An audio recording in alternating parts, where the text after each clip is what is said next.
Pemirsa Statistik Indonesia 2023 yang dikeluarkan Badan Pusat Statistik pada Februari 2024 lalu mencatat penduduk Indonesia mencapai 275,7 juta jiwa. Jumlah ini terdiri dari 139,3 juta orang laki-laki dan 136,3 juta orang perempuan atau 50% dari total penduduk. Jumlah perempuan yang hampir berimbang dengan laki-laki memberikan peluang besar meningkatnya kesetaraan gender dan partisipasi perempuan di berbagai aspek kehidupan.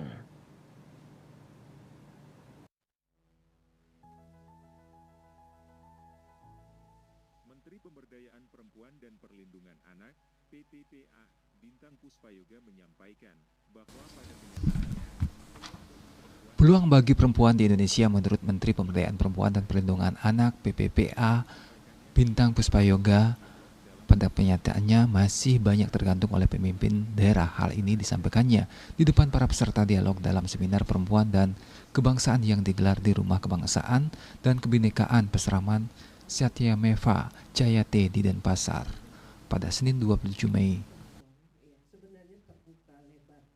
Potensi kita, tapi kalau perempuan di daerah 3T, mereka tidak punya mimpi untuk dirinya.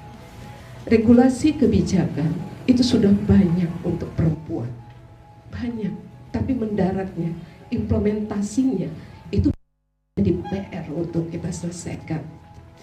Sama dengan Moinloh ya, sekarang membuka kanal untuk mendengarkan aspirasi akar rumput. Itu pun 2021 yang kembangkan di kementerian ini dengan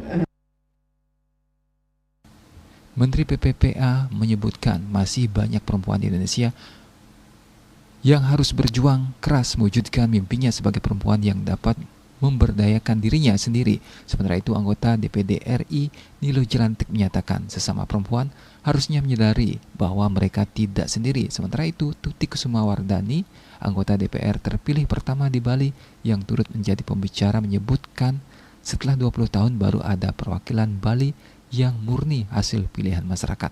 Biro Hukum dan Humas Kementerian Pemberdayaan Perempuan dan Perlindungan Anak melaporkan.